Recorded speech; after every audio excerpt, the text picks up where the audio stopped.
Thank you for coming to another MaRS Best Practices event. Our Best Practices series focuses on specific topics in entrepreneurship. It takes a deep dive into those topics, so it gives you an hour and a half to explore it, 1 hour for the presentation, and then a half an hour for Q&A. Today, we're talking about something that's extremely important, not just to startups and to entrepreneurs, but to just about anybody who sends email, anybody who whose focus is on communication in some way, shape, or form.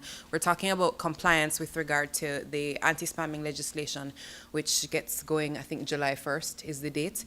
And we have Andrew Sprague and Karen Durell from Thomson LLP, which is a service provider. They've been a service provider of MaRS for about 4 years now, I think, and they've been very generous, and they were very adamant that they do this talk sooner than later, which we're very grateful for because we've been hearing more and more about it.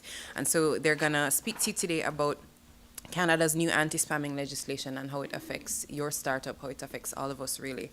Just to give you a bit of background on both of them.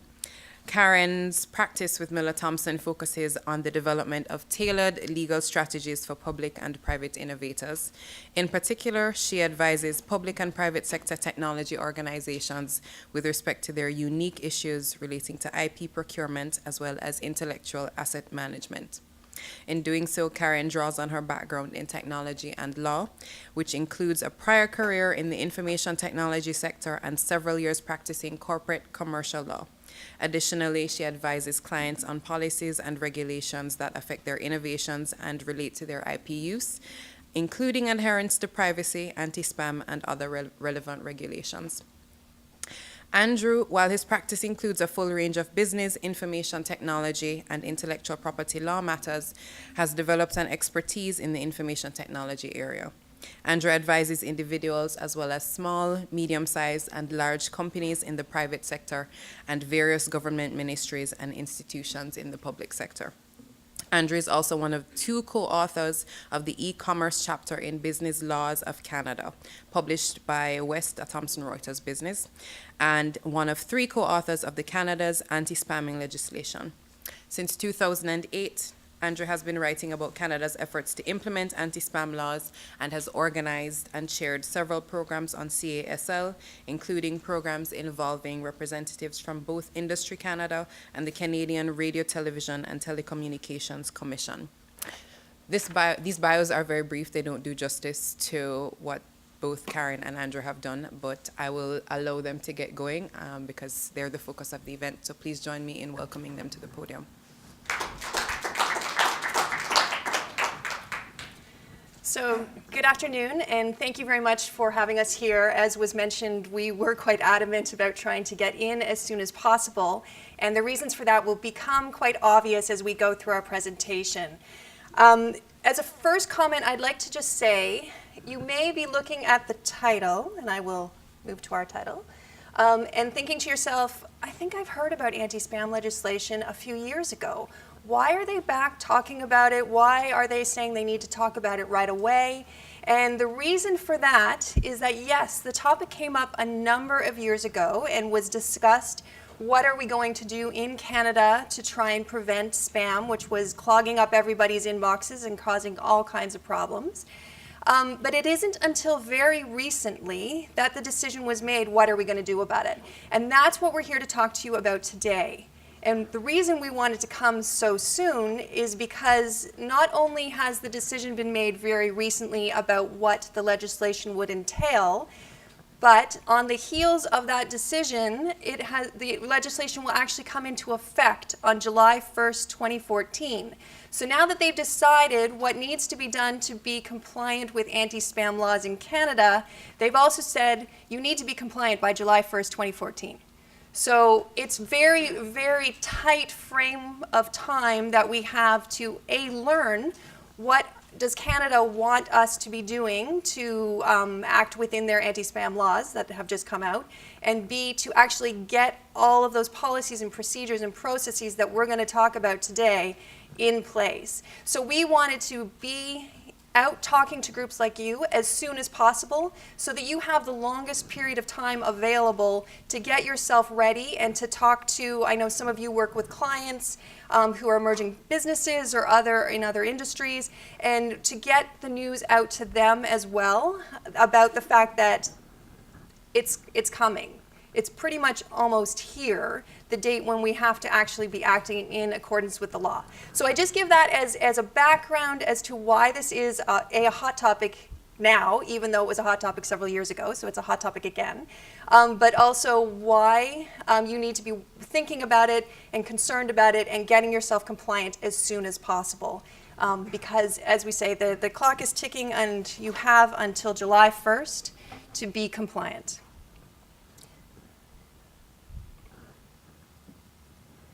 So when we think of an anti-spam law, we think of spam. We think of the people who send out large numbers of messages, and generally we think of email messages as being the real focus of spam. We think of these people who send them out and, as I say, clog up our email boxes. And that indeed is where the conversation began about what is Canada going to do about this particular situation. But since then, actually the legislation has grown, and what we have now on the table in front of us that we need to be compliant with covers a lot of things other than just what we would think of as spam. So this slide is set up just to give you an idea, and I'm actually going to read the slide, which normally I wouldn't do, but I just want to make sure that each of these points is driven home so that you are aware of the scope of this legislation, and that's way beyond just what we think of as our spam problem. So the legislation that is coming into effect on July 1st will regulate the sending of commercial electronic messages, and that doesn't just include emails. It will include emails, text, image messages, sound messages, and voice messages. So we're not just talking about emails today when we talk about commercial electronic messages. The altering of transmission data in an electronic message is also covered by this legislation. Engaging in fraudulent or misleading practices through electronic messages or website, also covered in this legislation. Installing computer programs without express consent. Automated collection of electronic addresses, otherwise known commonly as email harvesting, covered under this act. And unauthorized use of computers to collect personal information is also part of this legislation. So as you can see, it's much, much broader than just the topic of emails. And I know the topic of emails is probably what has made the most sort of buzz out there in the media, but please be aware that this legislation does go beyond that. Not all of these aspects of the act actually come into force on July 1st. The portion of the act that is pointed directly to commercial electronic messages is what comes into effect on July 1st of this year. On January 15th of next year, the installation of computer program provisions will come into effect. And on July 1st, 2017, the private right of action that is part of this act as well will come into effect. And that really deals with class action lawsuits, which is also a potential fallout if you are uncompliant with this act. We wanted to give you an idea that this is not just about emails, but we are going to start by talking about emails in our presentation. Because as I say, that's the part that comes up first. I shouldn't say emails, I keep doing it too. I mean commercial electronic messages, which are more than just emails. So the anti-spam provisions that come into play on July 1st of this year are focused on commercial electronic messages and the fact that it is going to be an offense and prohibited to send a commercial electronic message to an electronic address unless the intended recipient has consented, and also the message contains certain prescribed information. So it's not enough just to have consent, and it's not enough just to have the right information in your commercial electronic messages. You need to have both. So as you'll notice in this definition that's up here, there's a lot of new, or in this segment that's up here, there's a lot of new definitions that are going to come into play as this act rolls itself out. We're going to look at some of those. For instance, what exactly is a commercial electronic message? You're going to need to know that to make sure you can be compliant. What is commercial for the purposes of commercial electronic messages? And also, what is consent? What constitutes consent? So we're going to discuss these this morning or this afternoon in our presentation. And if you have questions as we go along, we're more than happy to answer them if you want some immediate clarification. Otherwise, we will have lots of time at the end for questions, because from giving these presentations previously, we know that this is a lot of information to be taking in a short period of time. You have a short period of time to be compliant, so it's important you take it all in, and we end up getting quite a number of questions. So there will be a lot of time for questions at the end, but as I say, we've also found that as we go along, some of this is not intuitive information, and so sometimes clarification can be helpful. We're more than happy to answer clarification questions during the presentation, so don't hesitate to stand up and ask. All right, so one thing I want to point out is, as was mentioned, this is not just an emerging business issue, but it's also not just an organization issue. This act actually applies to both individuals and organizations. So it comes down to the individual level as well, which you'll notice as we go along and get into some of the penalties. So there are things that you need to be thinking about as we get ready for this law. One thing to think about is if you are in touch with organizations in other countries and they're talking about their anti-spam laws, please be aware that what is effective in their countries may not match what's effective in Canada, in part because Canada has decided to put in place legislation that is some of the toughest in the world. So whereas other countries may say, well, we don't need to do that, Canada has decided to be quite strong-armed in the legislation that they have put together. So you need to be compliant if you are acting in Canada with Canadian law. So this is what we're going to be presenting to you today. So the first thing you need to think about is, I'm about to send a commercial electronic message, and do I have consent to send that message? That's your absolutely key thing to be thinking about, which means I'm about to send it to a recipient, so I'm going to send a message that has commercial content over to Andrew. Do I actually have Andrew's consent to send him this message? Because I can't send him something that I don't have his consent for. And again, we'll talk about how to get consent and what constitutes consent. But this is the first thing to think about under this act. The second thing to think about is, okay, I don't have consent. Can I fall under an exemption? Because there are exemptions set out in the Act for certain instances and certain groups who maybe don't need to get consent to be able to send a commercial electronic message. Andrew's going to address some of those exceptions so that you'll be aware of what they are. But you start from the point of, do I have consent? Because in most cases, you're going to need it. Then we wanted to bring to your attention, why do you need consent or to know if you're under an exemption? And it's because if you do not get consent and you do not fall under an exemption, you could be in this situation where you're going to face penalties for being offside of the law if you send out a commercial electronic message. And the penalties that have been set in this act are quite stiff. You'll notice that they're set up there. It's different for individuals than it is the possible highest penalty for organizations. For an individual, it's $1 million per violation, not for a group of violations. And for organizations, it's up to $10 million, again, per violation. So it can be quite a heavy penalty that's being laid against those who are non-compliant with the law. So you want to make sure that you do everything that you can to see that you are in compliance with the law. And I just wanted to mention that beyond the monetary penalties, there are some other penalties set out in the Act that you should be aware of. Corporate officers, directors, and agents may actually be held personally liable for corporate violations. So if the corporation that you are working with as an officer, director, or an agent is held to be in violation, you could personally be held liable for that violation.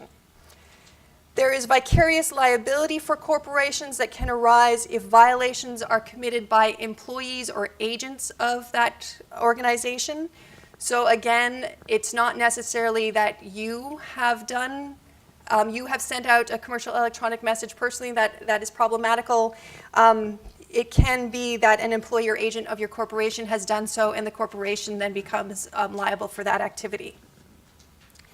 I mentioned before, there can be a private right of action, which is going to come into play in 2017. And the danger of that is really that there could be a risk of a lot of class action lawsuits being raised. And as we all know, the penalties get quite high if you get a lot of people involved in the class. There is also a reputational risk for those who are not compliant with the law. Can be put out there so everyone's aware of that fact.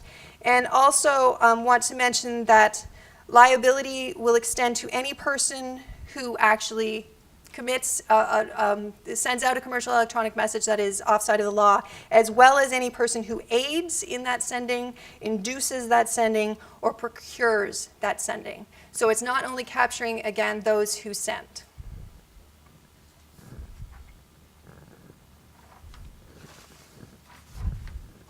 All right, so let's get down to some of the definitions so that we understand better what is a commercial electronic message, what is consent, so on and so forth. So an electronic message, in and of itself, as mentioned before, is not just an email. It can be a text message, it can be a sound message, it can be a voice message, it can be an image message. This can include emails, texts, social network messaging, web forms or portal messaging, instant messaging, and telephone accounts. Keep that in mind as well. So it's not just electronic. If we want to look at what does commercial mean, so how do you know if it's a commercial electronic message on the commercial side of that definition? Commercial refers to anything that encourages participation in commercial activity. So this can be an offer to sell, an offer to lease that's being sent out in the message, an offer to provide some kind of business, an offer to provide investment or gaming opportunities. It can be in the message directly, and this is an important point, that this offer is set, or the commercial activity is explained, or the message could include a hyperlink that sends you off somewhere else where that information is included. Even the message that does not have the information written out in it specifically, but adds a link that sends you somewhere that gives you that information, that message that includes the link will still be considered to be a commercial electronic messages for the purpose of the law. So this is broad. Also, a commercial, what will be considered commercial, can be an advertisement of commercial activity. So not a straight out offer, but just advertising commercial activity that's available. Or I shouldn't say or, normally you would think that commercial activity also would be something that expects some kind of profit. So I'm offering something to you for sale, you're going to give me some kind of profit back, and that's going to be part of the definition of what constitutes commercial. In accordance with this new law, there doesn't have to be any expectation of profit for a message to be considered to fall into the world of commercial electronic messages. So it can be outside of the world of profit expectation as well. Okay, so then we need to look at what is consent. How do I know if I got consent before I'm sending out this message after July 1st? Consent can be of two types. It can be express or it can be implied. We're going to talk about express first, and then we're going to talk about implied. So express consent means that you have actually said to the recipient in advance of sending the message, Andrew, can I send you a message? Andrew has given me consent and said, yes, you can.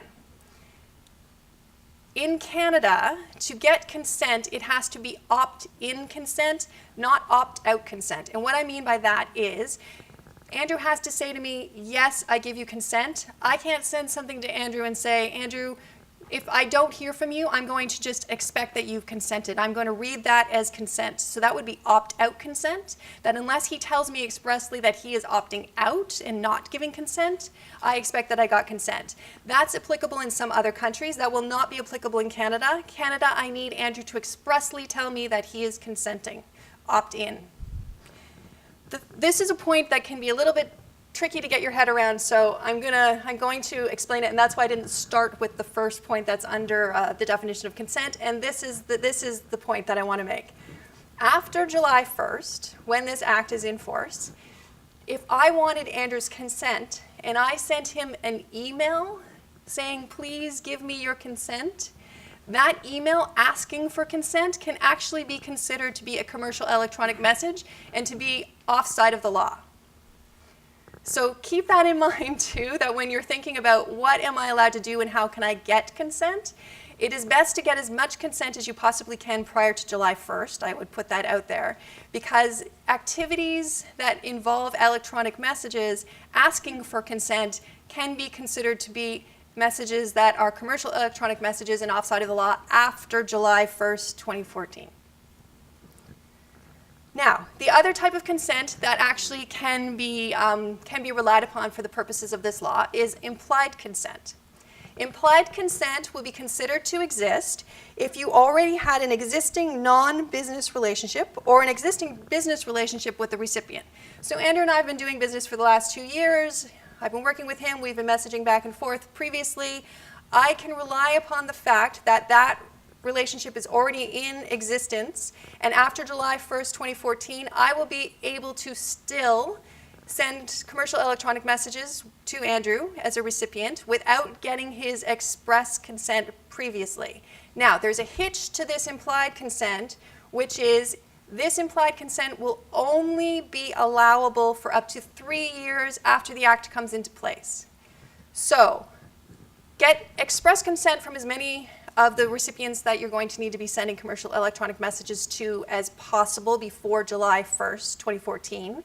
And if you rely upon implied consent for any of your messaging, remember to set yourself a date in your calendar 2.5 years from now, telling yourself that you only have 6 months more before you need consent from all those people. What is a business relationship? You have to have sold something or simply communicated with somebody? You have to have communicated with them in a business context. Andrew, do you want to? Oh, sorry. The question was, what is considered to be a business relationship? Sure. Hi. The existing business relationship is very similar to the definition of what a commercial relationship is. So it's have you bought or sold or bartered a good or service within a 2-year period of an individual. So the 3 years applies when the act comes into force in a transitional provision. After that 3-year period, if you within the last 2 years before you send that message to somebody have had a business relationship where you've bought or sold a good or service, then you would fall under the definition of an existing business relationship. But it's a defined term in the legislation. You have to have sold something, not discussed selling something, for instance. Yeah, or if you've made an offer, if you've advertised, it's sort of one of those. Okay, no, but advertised is different than having a. That's right. But if you've advertised, though within the law, then you'll be offside of the law, right? Because Karen discussed about if you were to send a message to somebody and you don't have the consent. No, but if I've already advertised. That's right. That's right. Prior to July 1st, that's right. So anybody I've to be facetious, anybody I've contacted once before July 1st, I have a business relationship? You have an existing business relationship. If you're relying on the transitional provision in the legislation, it's valid for 3 years. So that would take you to July 1st, 2017. After that period of time, though, you can no longer rely on that implied consent. If you want to rely on an implied consent for an existing business relationship, it then becomes a 2-year window period. And so you have to then have, so say we're in 2018, you have to, say January 1st, 2018, prior to January 1st, 2016, you have to have had that existing business relationship that fits within the definition as defined in the legislation. I see a lot of hands for questions. Are there clarification questions on this? Yeah. Okay. If I understood what was just being said, you often contact people at the present time with information, or you might be doing marketing to them. If it was done within the last 2 years, then you have an existing business relationship, or there really has to be a positive response where they have bought or used services. Because it sounded like you were just asking, and he got the positive answer, that if I have just touched them, I have a lot of clients that we've met at shows, don't have signed, but for years, we've been in business 30 years. We have lots of clients that we touch all the time. So if you've been promoting your goods or services Yes. to those individuals prior to July 1st, you have that 3-year exemption. To get the, sorry? Or if I do it right now. That's right. And I don't want to take Karen's part, but what Karen's going to tell you is those implied consents, because there's a time frame, Yeah. you're going to want to transition those into an express consent. But if it's okay, if it's clear, I'm going to just pass this back over to Karen. Okay. You have a question? Sure. So I'm going to give you 2 different cases, but they're not that different. But let's say, Facebook is one where I have a profile on Facebook and I post things. Would Facebook consider that to be a business relationship with me? That's one thing. The other thing is I've registered, let's say, with the Toronto Star to post comments to some news stories there. Does Toronto Star have a business relationship with me? Okay, so I'll address, your question is in relation to social media. And if, what instances does social media apply? And so the legislation doesn't specifically address the issue. We have had verbal confirmation from the CRTC, who is the regulator for this legislation. And the verbal confirmation that we've had from them is as follows. An example of Facebook, if you were to post a message to your wall, which is sort of a passive way to put the information out there, and people who are your friends or your contacts through Facebook, then that would not be offside of the legislation.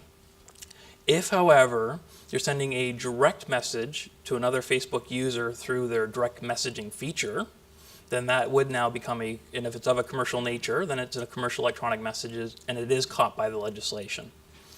An additional example is Twitter. People have asked, what happens if you send out a tweet? If it's a commercial nature, is that a commercial electronic message?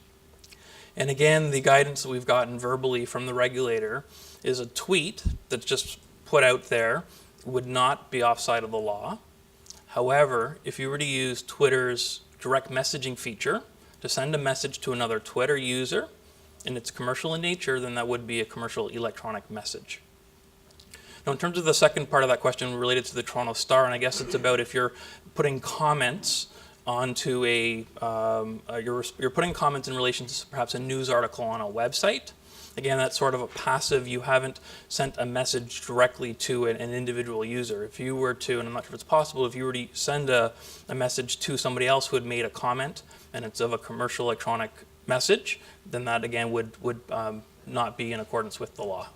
But I think my question was specifically, does Toronto Star have a relationship with me just because they have, in order to participate in their community, I've had to create my own profile.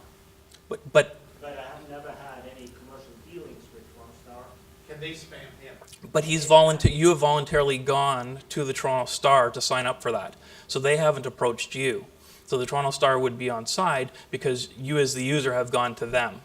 Okay. Now, if they take you in your registration process, you provide your email address, and then they subsequently then are sending you messages and you haven't consented, then yes, that would put a publisher offside with the requirements. But a user going to a website and registering, that doesn't create then that sort of relationship.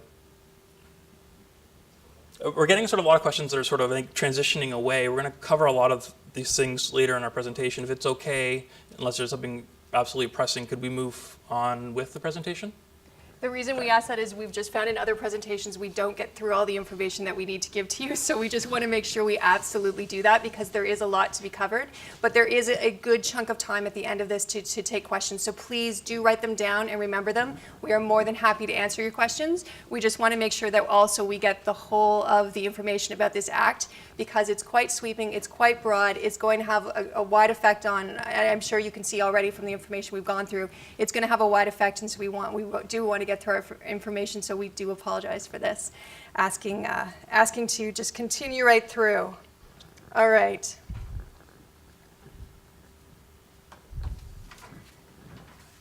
All right, so let's now talk about, we said that there were two things about commercial electronic messages. First, they have to have consent to be able to send them out, but they also have to have certain information within them to be on the right side of the law. So now we're going to focus on what needs to be in a commercial electronic message in order for it to be compliant with the Act. So a commercial electronic message, it needs to include the sender's identifying information. And the point of this is that it can't come out looking like it's come from somebody other than who actually sent it. You need to clearly identify who the sender is so when the recipient gets it, they can recognize who has sent this email to them. It also needs to set out the sender contact information within the message, and this contact information has to be valid so that the recipient would be able to contact the sender using that contact information for at least 60 days after the message is sent. This is about trying to make sure that there is real and reliable contact information, that you're not just including an address that the recipient isn't going to be able to track you down and follow you up afterwards. Also, you have to include opt-out or unsubscribe options within the commercial electronic message that is sent. So you have to get consent before you send it unless you fall under an exception, which will be discussed, or you have an you're relying upon the implied consent for the 3 years that's possible. Not only do you have to have that happening before you send out the message, but within the message itself, you have to give the recipient yet another chance to tell you, I don't want you sending me messages. So you can have this in an email. It can be a button that they click, that the recipient clicks on. There can be various ways to do it. And I'm sure many of you have received emails that have some kind of opt-out or unsubscribe option in them at this point. Just remember that anything you do send after July 1st should have that option. And also, if somebody your recipient who you send your message to actually does choose that opt-out or unsubscribe option, you have the responsibility to act upon that within at least 10 days after the unsubscribed or the opt-out notice is sent to you. So I send a message to Andrew. Andrew opts out. If I then send another message to Andrew 11 days later, I am offside of the law because I didn't act and make sure that I removed his email and noted that or however I had electronically messaged to him. I had not noted that I am not to do so anymore because he has opted out of receiving commercial electronic messages from me. So there's an onus on those who are the senders to make sure that they keep their information up to date.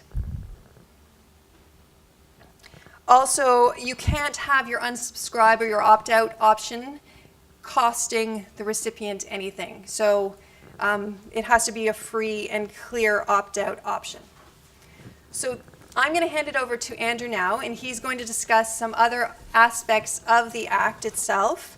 But this should give you the basic information that you need to know your deadlines, to know what needs to be in your electronic messages, and to know how to get consent. But again, we will take questions on those topics at the end because we do know that they are sometimes as clear as mud. So.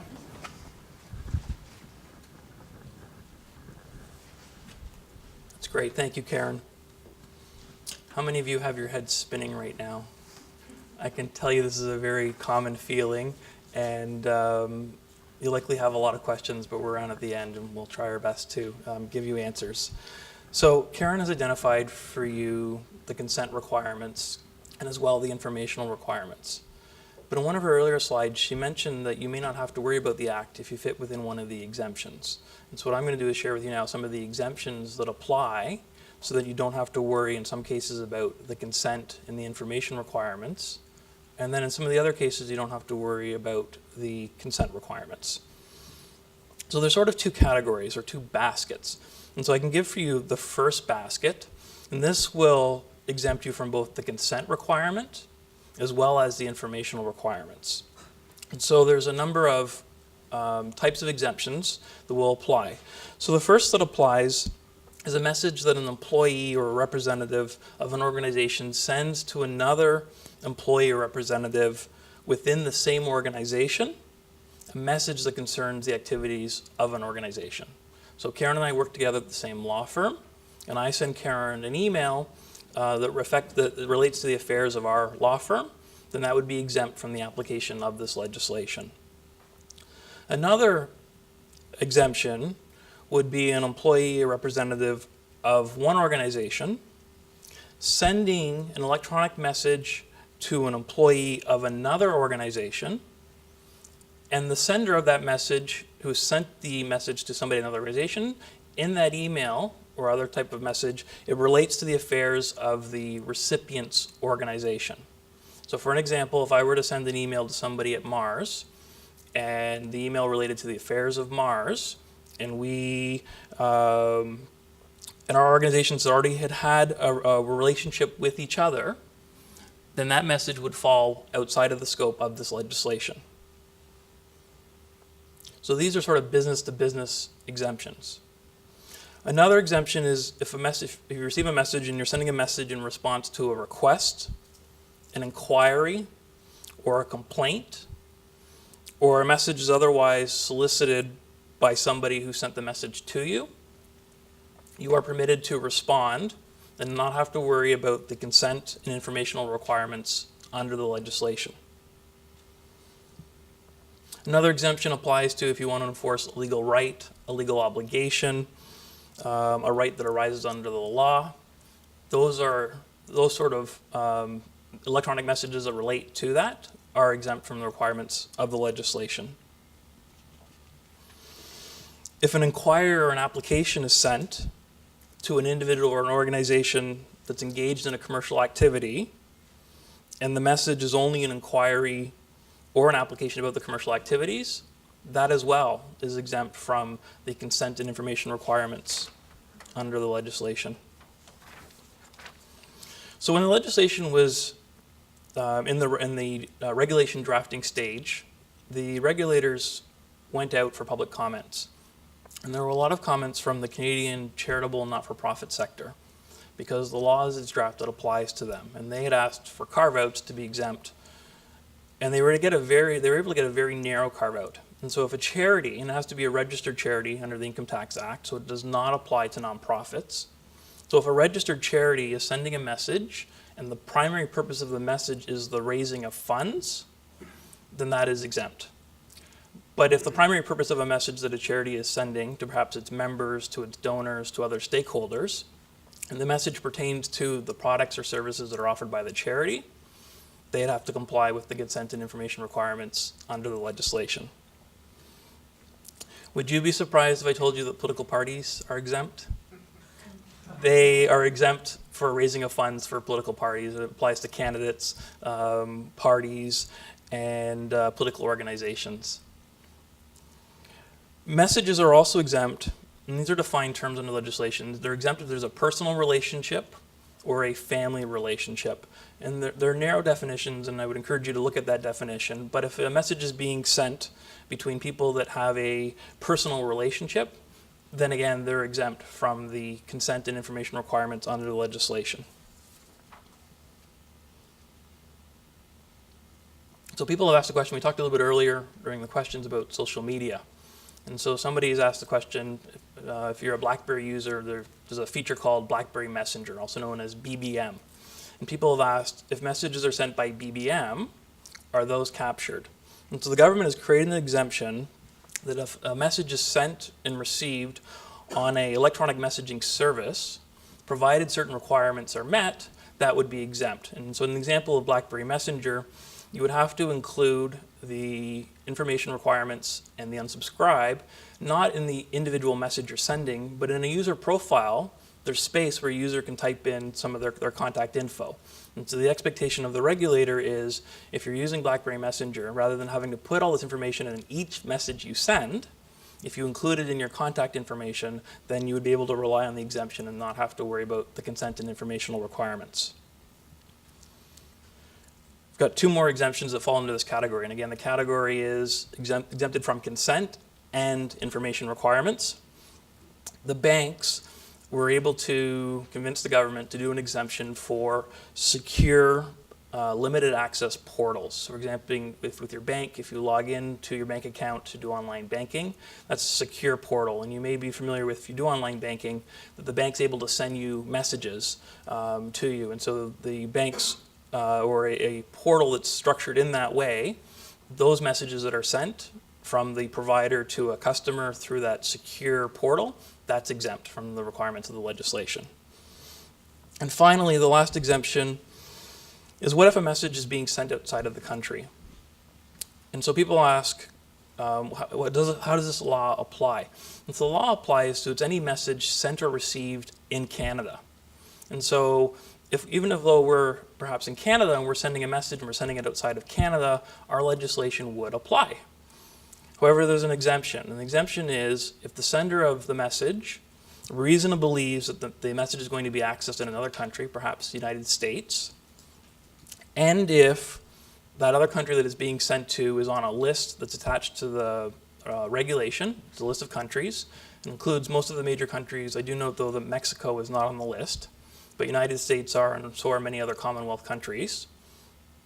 If one of those countries is listed on that schedule, and the message you're sending complies with the local laws, then you're exempt. And of course, the challenge we would have as Canadians is how do we know what the local laws are of the jurisdiction it's being sent into?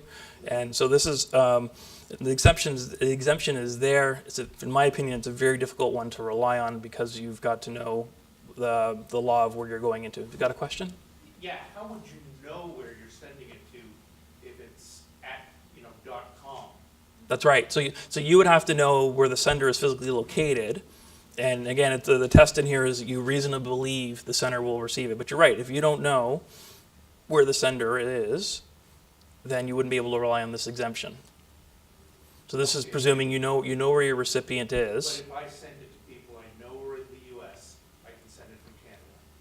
And if you're trying to then, If I use MailChimp, which has an unsubscribe feature which complies with the US regulations. yeah, so if you want to get yourself outside of this legislation and not have it apply, then you would have to send it to a country that's on the list of countries that are, So just don't send it to Canadians, basically. yeah, I mean, that's a challenge. Any messages that are sent or received within Canada, the law then applies.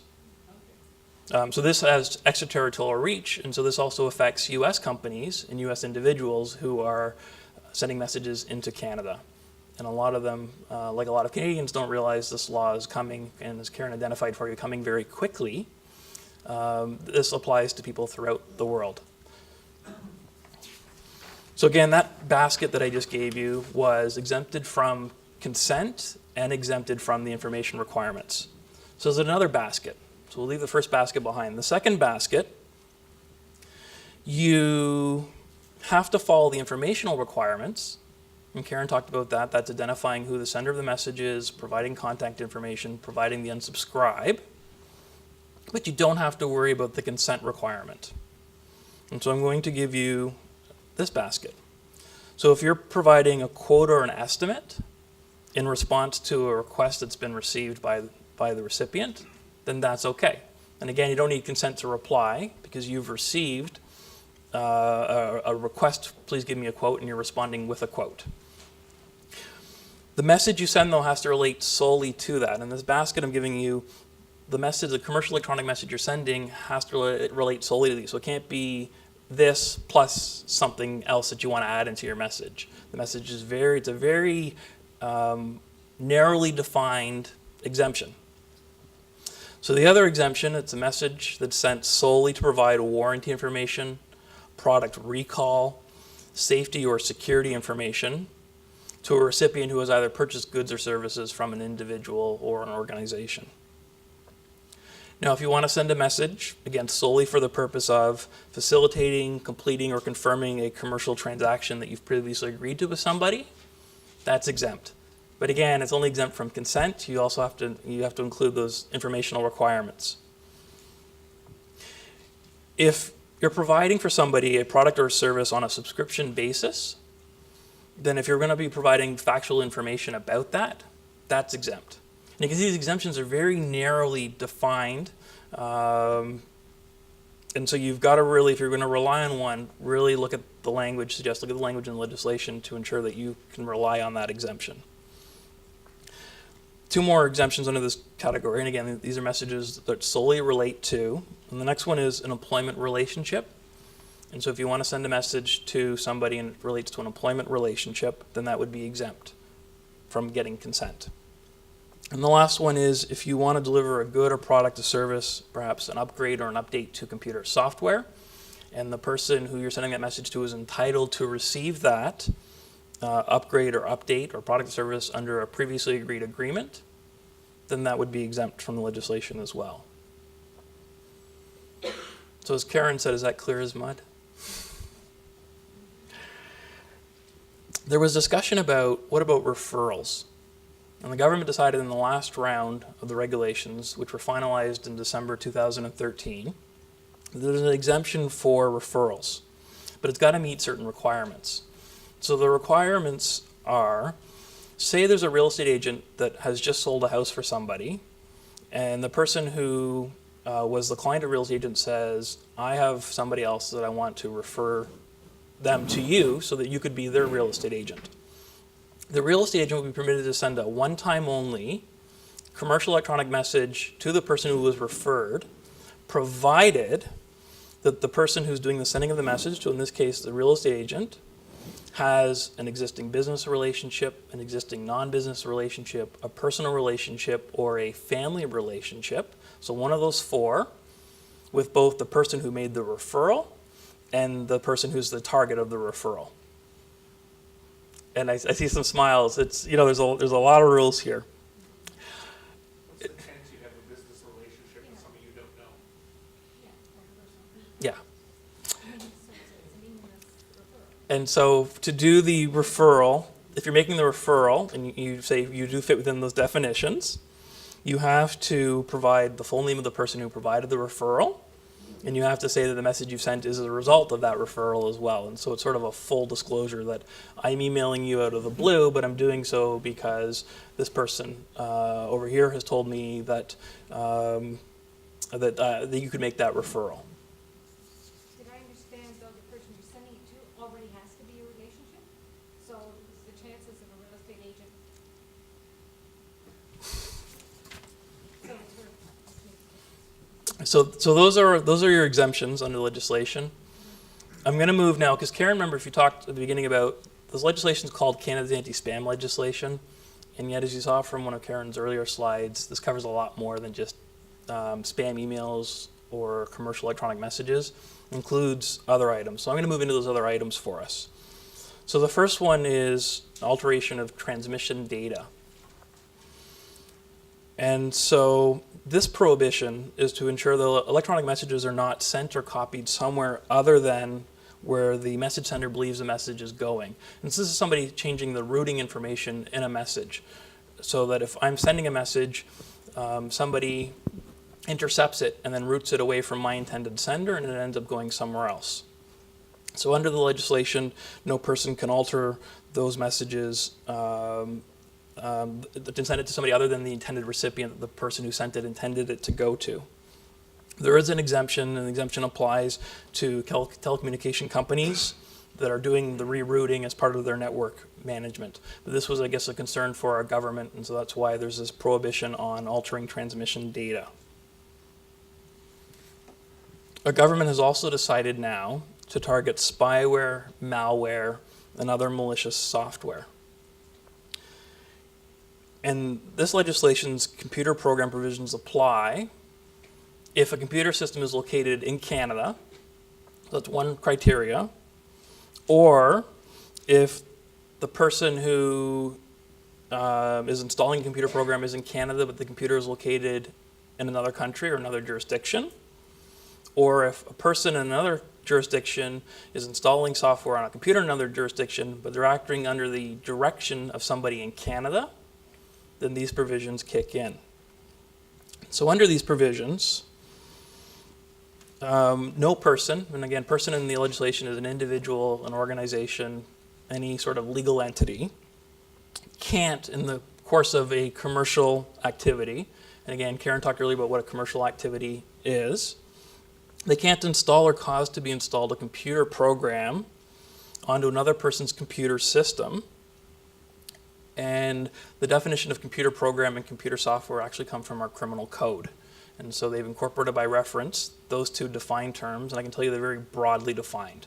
And I think they, what people might not think is a computer program is going to be caught by this. And so very broad. And so if you're installing or caused to be installed that computer program on another person's software, or if you're using a program to cause an electronic message to be sent from another computer system, you have to have express consent of either the owner of the computer or the authorized user. So we can take away from this, implied consents don't apply. It has to be an express consent to install a computer program. And so where this would not apply, if you're familiar with the idea of web wrap agreements, and what that is, if you're on the internet and you go to a website and you want to download a piece of software, and they have a link perhaps that says our terms and conditions are here, but you don't have to click I agree to those terms, but they just post a notice saying these are where they are, you should read them, but there's no affirmative action required on you before you can download. That wouldn't meet the test under here for express consent. Now, if, however, on the other hand, if it's something called like a click wrap agreement, and what that is you have to click a box that says, I agree, and then you're able to proceed further after you've read the terms, then that sort of agreement would be an express consent under the legislation. Computer programs under the legislation would apply to apps, updates, servers, personal computers, smartphones, tablets, ebook readers, websites, web services. It's very, very broad. So there isn't a deemed express consent for programs such as cookies, HTML code, JavaScript, or operating systems, provided that it's reasonable for the person who consented to the installation believe that that's what it was, and also in accordance with guidance from the Industry Canada. If the program does not include executable code or is able to carry a virus or the ability to install any sort of malware. And so if it doesn't meet that threshold, then you wouldn't have the deemed express consent. And for the express consent, it's very similar, as Karen discussed, for the commercial electronic messages.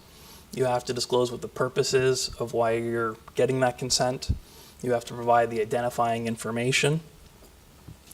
And so for all software, all computer programs,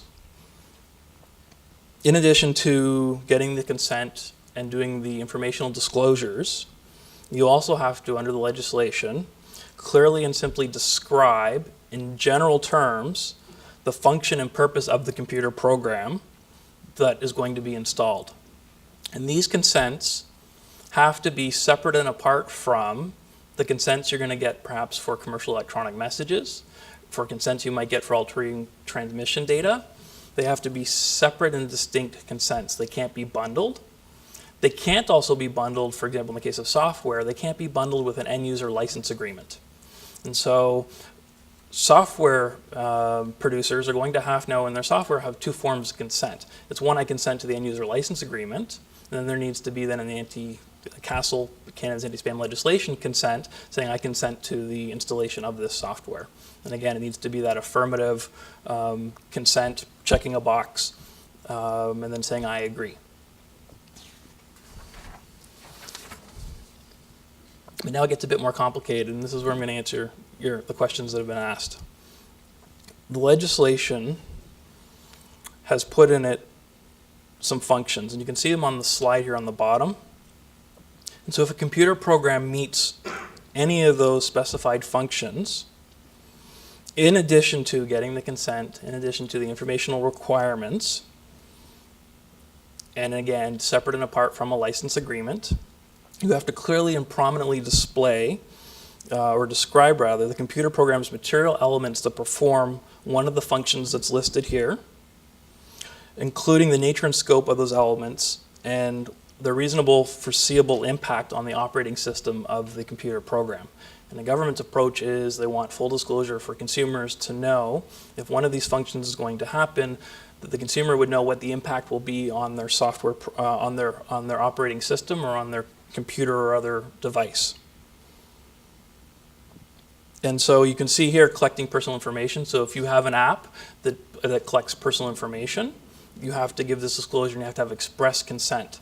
Is personal information PII under this definition? Or How do you define PII? personally identifiable. I think there's another regulation or legislation that defines what personal identifiable information is that you use. So this legislation uses the definition personal information, and it takes that definition from Canada's federal privacy legislation. It's known as PIPEDA. It's the Personal Information Protection Electronic Documents Act. And so the phrase there is personal information. I'm not familiar with the PII. I'm talking about PII as an acronym, actually, but it refers to the PIPEDA legislation. Okay, so in this legislation, they're using personal information, and they're taking the definition from the federal privacy legislation. And so and I'll read these out, if the software program collects personal information, if it interferes with the control of a computer, if it changes or interferes with the settings, preferences, or commands of a device, that if it obstructs, interrupts, or interferes with access to or use of data of somebody's device, if it causes the computer system to communicate with another computer system without any authorization, if you're installing a computer program that can be activated by a third party, and that's for cases of malware, where somebody can go into a computer through perhaps a back door in the software. And so if a software program has any of these functions, you have to get the full disclosure or give full disclosure to a user and get their express consent.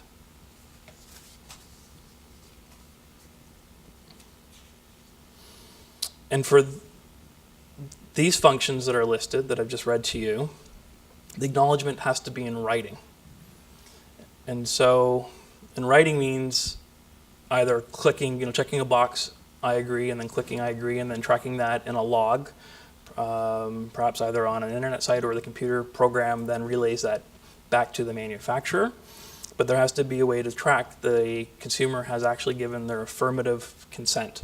And you also have to put a statement that they understand and agree that the computer program performs any of these specified functions that you've identified. And so it's really about full disclosure and the consumer acknowledging that they've received the full disclosure. So the question comes, what about upgrades and updates to software? Because once you've installed software, you may be entitled to an upgrade, an update, a patch to the software if there becomes a problem with it. So the legislation says that if you haven't got consent in your original consent that you asked to install the program, to later install an update, an upgrade, a patch, you have to go back and get consent. And so the advice we give people is, in the first instance, when you're getting the consent to install the software, get the consents also for the upgrades, the updates, the patches.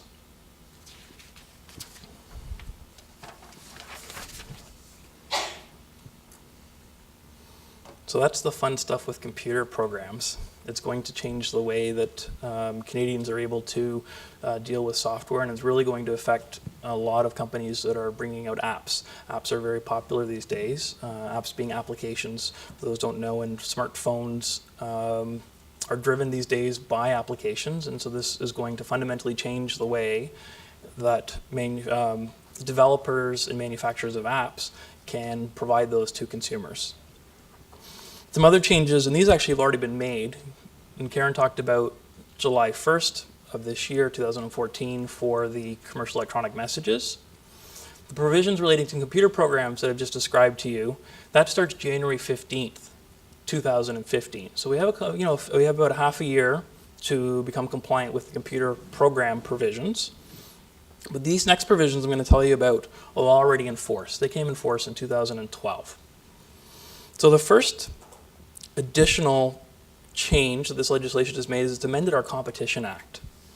And now our Competition Act prohibits false or misleading representations in either the sender description of an electronic message, in the subject matter field, or the message field in electronic message. It's now also prohibiting false or misleading representations in a URL or other link or other locator that's in a electronic message. So as Karen described earlier, you click on a link, it takes you perhaps to a website. If on that website there's false or misleading statements, you're now subject to penalties under both the Competition Act as well as the stiff penalties that Karen described to you earlier under this piece of legislation. And so companies need to be aware that if they're making any sort of statements in promoting their goods or services, that they've got to be true, they can't be misleading. I'll give you an example. If an established company says this is our greatest sale ever, and somebody were to dig back through previous advertising materials and you could prove that no, this was not the greatest sale ever because they had that greatest sale ever 5 years ago, that's misleading, to misleading misrepresentation, and will be subject then to the Antispam legislation as well as the Competition Act. And so this legislation also amended Canada's federal privacy law. The acronym is PIPEDA. I described earlier, it's the Personal Information Protection and Electronic Documents Act. And it amends it in a number of ways. So the first way, it amends it to prohibit the use of a computer program to automatically collect electronic addresses. And this is commonly known as something as email harvesting. And so it's through automated means, trolling through the internet, collecting people's email addresses to build a nice contact list that perhaps people then make available for sale, that you can buy a long list of people's email addresses that have been taken from searching over the internet. So that is now unlawful. What makes this even more complicated, particularly for individuals and organizations that already have contact lists, if you use one of those email addresses that have been unlawfully collected through automated means, you're now subject to the Act, and it's a prohibition to use an email address that has been unlawfully collected. And so the challenge for individual organizations is going to be to figure out where do they get their email addresses from.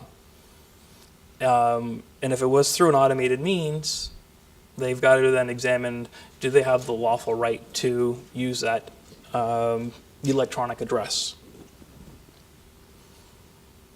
The other change under our federal privacy legislation relates to somebody accessing someone else's computer without authority and collecting personal information off of that. So perhaps this is a case of a hacker hacking into somebody's computer, taking their personal information. That's unlawful. And what else is unlawful is if you use that personal information, and again, organizations and individuals need to examine then where do they get their personal information from, because to use that personal information that's been unlawfully collected would put you offside of this legislation as well.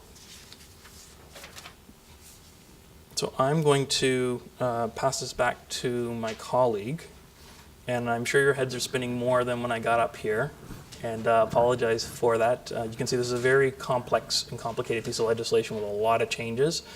And I'm going to pass it back to Karen. Okay, so we just have one last message to leave you with, which is July 1st, 2014 is soon. So we would highly suggest that you start preparing now. We also have mentioned up here a newsletter that was put together by our firm, which gives some tips about ways to start getting processes, procedures, audits, various activities happening so that you can get yourself in a position where you're going to be able to be compliant by July 1st. So we would encourage you to go take a look at that. That will just help you get yourself prepared. And now, as we promised, we're leaving as much time as possible for questions. So anyone who has a question, run on up to a mic and we're more than happy to answer. We're just asking you to go to the mic so that it's mic'd for the presentation. So I have two sort of review questions and a question. So I can send for the next 3 years to anybody that I've sent one email to before July 1st. As long as that email that you Was of a sent business was of nature. a business nature and created a business relationship between yourself What and if the I just sent them an recipient. ad? Yeah, so An it's ad not- for a an ad business for a commercial activity? Commercial activity. Then that should be Okay. covered, yes. You have 3 years. So I can also send to an American or anybody else who's not a Canadian, as long as I follow the rules of that country. So in the States, all it says is you have to have opt-out and identify yourself. Basically, if you use MailChimp or some commercial thing, you're clean. So as long as I know I'm sending to a non-Canadian and I conform with the rules of that country, I'm okay. Then you could rely on the exemption Yeah. that yeah. apply. Yeah.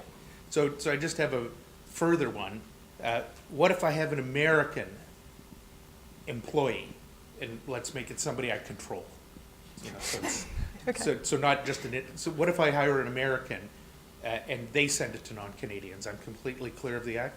They're sending it from the From a U.S.? US They're ISP. positioned in the U.S.? Yeah, they're an American using an American ISP, and they're sending it to non-Canadians. But are you promoting goods or services in Canada?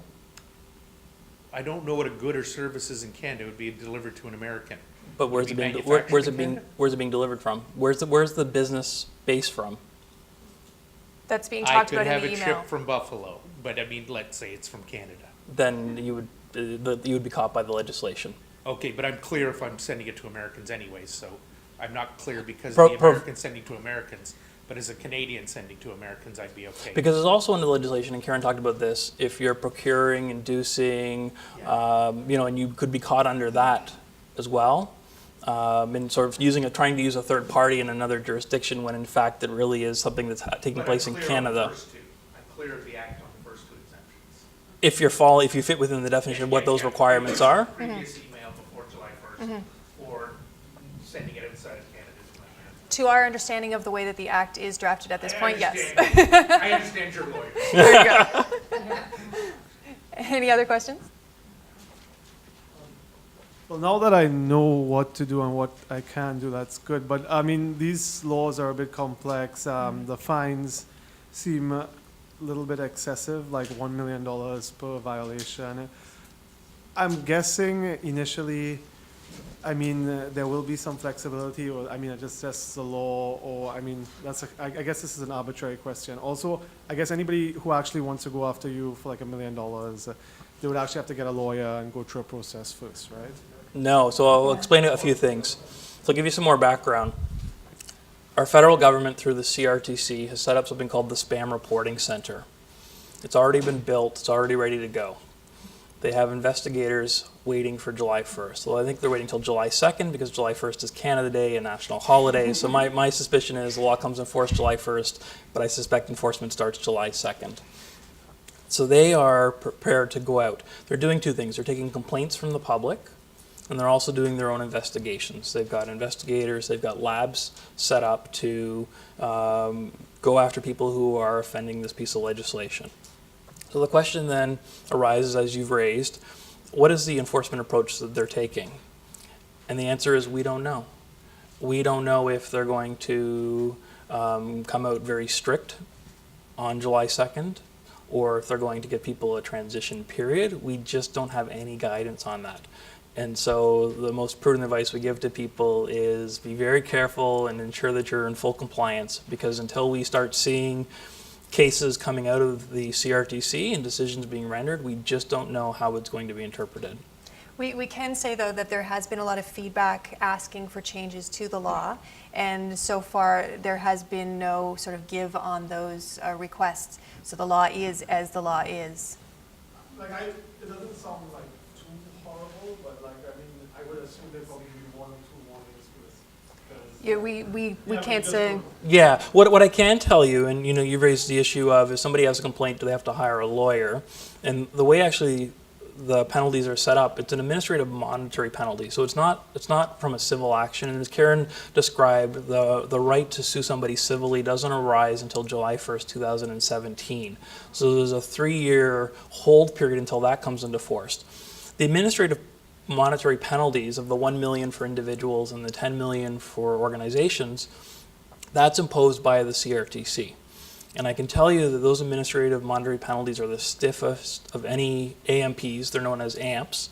AMPs are the stiffest of any administrative monetary penalties of any Canadian legislation. And so this is by far the most strict legislation that has come into force through our government. I can tell you, though, that not everybody will likely be subject to the maximum of 1 million, the maximum of 10 million.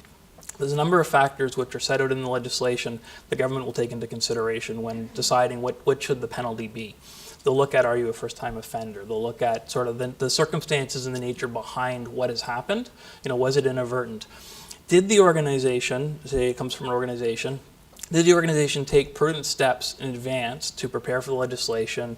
Did it put in place policies, procedures? Did it train its employees on the legislation? Did it do the things to help itself be on side? And the government will take those into, it has told us, they will take those into consideration. If an organization has done nothing and they've said, we'll just wait till July 1st and we'll take our chances, that's not going to help as much for an organization who, under legislation, organizations are able to rely on something called a due diligence defense. And that defense is basically saying we took steps to prepare, we took steps to get ready, and those will help be mitigating factors. But again, what those penalties will be, only time will tell once we see decisions coming out of the CRTC on their enforcement side, you know, the approach that they're taking. I wish we could have more guidance for you, but we don't. One thing I do want to mention, though, is that we have been calling it the Canada Anti-Spam Law. You'll see that generally out there the media is calling it the Canada Anti-Spam Law. That's not the actual name of the law, though. So if you are going to look to see, I want to see firsthand what are the definitions, it's a much longer name. So just be aware of that in case that was something somebody was going to do. We'll take another question. Okay. So you were talking about harvesting. Does that mean after July 1st you can't purchase lists online anymore? Actually, those provisions came in force in 2012, so they're actually already in place. And so if you're Okay. purchasing lists from third parties, I would have them give you an indemnity that basically says that how they've, like, have them describe to you how they've collected their email addresses. Okay. And if they've done something that's offside with the law, have them indemnify you for if you get sued because you use something they provided to you, have them basically make you whole through a legal agreement. But you got to be very careful now if you're buying third-party lists, because you've got to trace where those came from. Because really, they're supposed to be getting people to opt in before they can Yeah, provide me and with with third-party it. providers, you have no idea where their lists are coming from. So you've got to be very careful. Okay, and then my next question is, what about an invitation to an event? Can I send someone an invitation if we're having something? Your event is promoting a service. Yes. So then that would be a commercial electronic message. So you, Okay. yeah. All right, thank you. All right, so what about the names you get at a booth when you go to a conference? Like, are they implicit? Like, what is? Yeah, so there's two additional implied consents that you can rely on.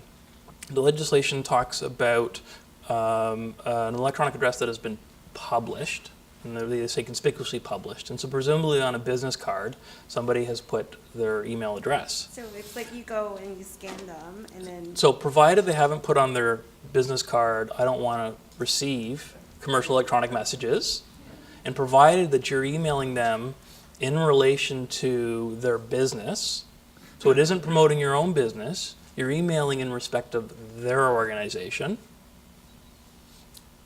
and provided you've, in your fishbowl, if you're at a conference or at a booth somewhere, have put a notice of what the purposes are that you're going to be using that, then you would be okay. But you can see there's a lot of steps you would have to follow. So the simple collecting business cards in a fishbowl without sort of fitting within these requirements would now be offside under this legislation. Okay. The other implied consent is if somebody's like the conspicuously published, so I've published here my email address on the slide, you don't see a note that says don't send me commercial electronic messages. So you would now be permitted to send me a message if it related to the affairs of my organization. Now I can tell you all have my express consent to email me if you wish, but this would be another implied consent that you could rely on, that if you see somebody's email address on a website without a notice saying don't email me, and the email relates to their affairs, not to yours, then you would be able to rely on an implied consent. Okay, but it has to relate to their affairs. That's correct. So let me just step back, because I have three questions now. I go to a trade show, and I get a business card from someone. I'm at a trade show, I'm selling something, they gave me a business card. Is there an implied consent for me to contact them back? If they have not told you no, Okay. no, And if again, what I would be What if I doing, scan their badge, which is just another version of taking, you know where they have electronic badge scanners. Again, can I scan your badge? that's a tricky question. And again, we're hearing a lot about sort of, this is really going to impact conference organizers. Because of a lot of things they're doing with technology to make it easier for people to network with each other. A lot of these, like I don't have the answer to that if you're scanning somebody's badge, because presumably then it's a QR code or some other sort of coding that then provides that. I'd have to give that more sort of But thought. they were aware of it. I didn't surreptitiously scan their badge. But then If you've ever tried to do it, it usually takes. yeah, but then the question comes, did the conference planner then get the appropriate consents? And did those consents that they got then apply to all the delegates at that conference? And so again, it's not, unfortunately these questions, there's no black and white answer. It's a lot of gray. And it comes to how things have been set up to then be able to sort of give an analysis. And I'll have done it in the United States, so it's So just to clarify, I can contact you based on you publishing your email or me going to the Miller Thomson website, finding your email about Miller Thomson services, but I can't contact you about my services. That's correct. And so, but what doesn't prevent you though is when we had older technology of a telephone, picking up the phone and calling me, or if we want to go even further back in technology, sending a letter or something through the posting system, through Canada Post. But the legislation doesn't apply to fax. It does not apply to faxes, that's correct. That's not. Or faxes as well. We're going back to the days of It's bringing faxes. back faxes. Yes. I just wanted to get a bit more clarity on charity versus nonprofit, and just want to find out if nonprofit those are totally out, and charities are the only one with the exemption for or asking for donations, I think you said. Yeah, Yeah. so the exemption relates to the raising of funds, is the phrase that they've used. It applies only to registered charities under the Income Tax Act. And so nonprofits have not been included in that exemption. And everything else for charities applies. Yeah, everything else would apply. So if the electronic message, its primary purpose is the raising of funds, then it's okay. But if the primary purpose is something else, then you would need to comply with the legislation. Hi, this was a follow-up question to the very first question you asked in this session about mailing to the U.S. To offer services. You're a Canadian company, but you're offering services to the U.S. companies, and you're competing with U.S. companies. Are you under U.S. law?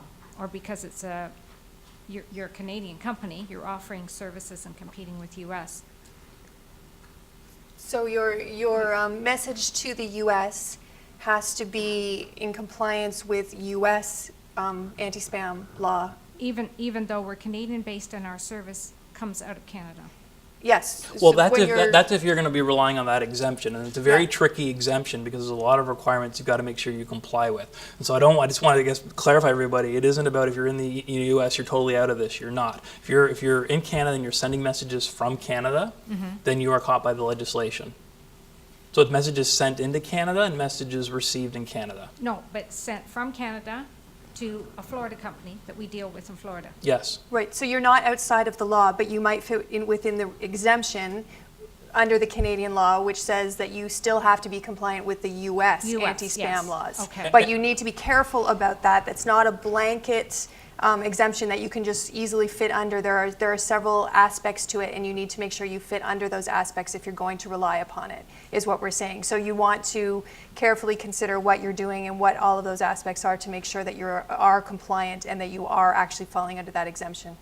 So unfortunately, there's not a lot of easy advice to be giving about this. It really does depend on what you're doing, and in what you're doing. This is why we're saying start now to get yourself prepared, because it's going to involve quite a number of different processes and different procedures for different types of companies who have different electronic messaging and different computer program needs and requirements. And so you're going to have to look at yourself, at your organization, and say, what do we do? What are our messaging requirements? What are our computer program requirements? And you're going to have to really intensely look at that and then be able to say, okay, now that we know what our needs are, how do our needs reflect with the law, and what do we need to do to make sure that we are either under an exemption or we are compliant with the other portions of the law. So unfortunately, we can't kind of give quick fix answers. Good. I don't know if that means I shouldn't ask my question. No, by all means. You can ask any question. Exactly. Okay, so I mentioned before that we make an app, and that app is installed on people's phones by the App Store. So we don't do that. So thus, I assume we don't need to be the ones getting consent. Them clicking the button, installing, is them giving consent? It's a tricky question because you're using a third-party provider, I guess, to supply that app. But if it's your app that's collecting, for example, I think your question earlier was about it's collecting personal information or it's pulling people's contacts from. So now you would need to get those consents because you're operating that computer program. You're the one who's collecting that information. Yeah. So those consents would need to be obtained by you, not by that third party. Right.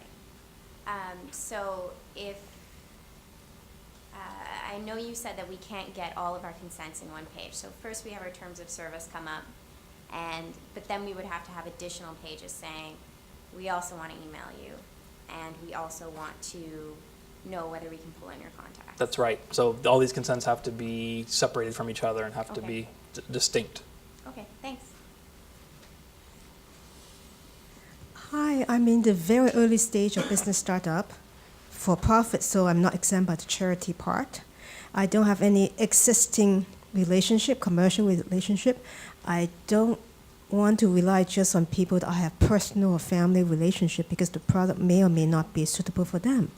And if I send out a message asking for consent, that's considered as commercial electronic message. So how can I obtain, and buying a list is not a viable method. So how can I even obtain a way to complete my market research? Because the ultimate objective of my market research is to understand the customer's need, the target customer needs, in order to really jig my product to them. Yeah, it's going to change the way that businesses are getting that news out about themselves to people who then can contact them back and move forward. So yeah, That's right. we've talked about the fact that mail's okay. We've talked about the fact, although mail prices just went up, we've talked about the fact that fax is still okay. Face-to-face contact to get written consent is okay. Phone calls are okay. We had an interesting idea brought up at another session we were at, which may or may not work, which is making sure that your information gets published, whether in an article, so that people could contact you. It's going to change the way that we do things, undoubtedly. But we're not sure exactly how it's going to change it yet. But at this point, up to July 1st, you're still okay. So do you meaning remember that hurry up to get as many contacts as possible. But send everybody in LinkedIn, whatever, one message, everybody in Facebook, and stand in whatever Union Station and distribute. My God. Yeah, and one of the things we want to say is I think this has been evident from the comments we've been making, which is that this is new. This is going to change things, and we're going to need to not only know how to be compliant for July 1st, but we're going to have to keep our ear to the ground to hear the decisions that are made as people as this law comes into force and people and organizations feel those growing pains. There may be, flow through that happens from that. As Andrew had said, sometimes when the regulators have been asked certain questions recently, there aren't firm answers yet. We are going to be seeing those answers coming out over time. So definitely take away from this what you need to do for July 1st, but also keep your ear to the ground for what happens as a fallout from this as it comes into force and as it plays out in society. So I'm going to give you guys a website to check out. If you've got a pen and paper, get it ready. Or if you've got a device you want to type in. It's the federal government has set up a website to help individuals and organizations figure out this law and figure out how to be compliant. So it's a really easy URL. It's fightspam.gc.ca. So one of my concerns is that what I've heard you say is that some government organization is going to be listening to all our emails.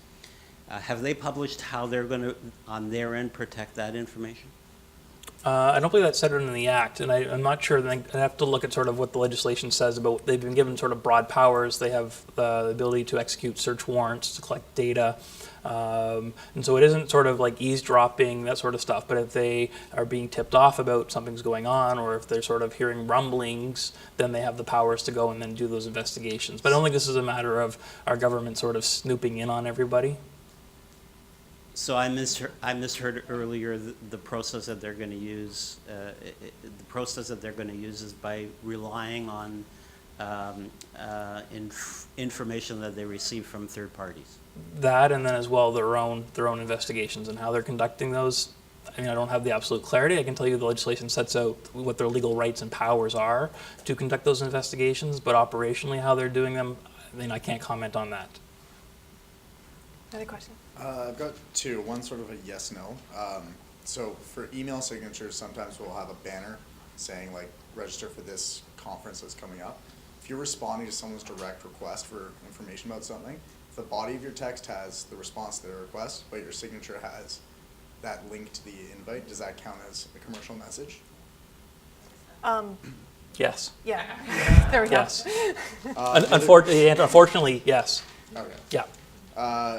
If it's a link to your website, then would that be okay, or? If your website has information that is essentially commercial and promoting, either offering for sale or lease or doing any of those things that we talked about previously of a business, then if it's linking through to your website, potentially it falls within the purview of commercial electronic message. Okay.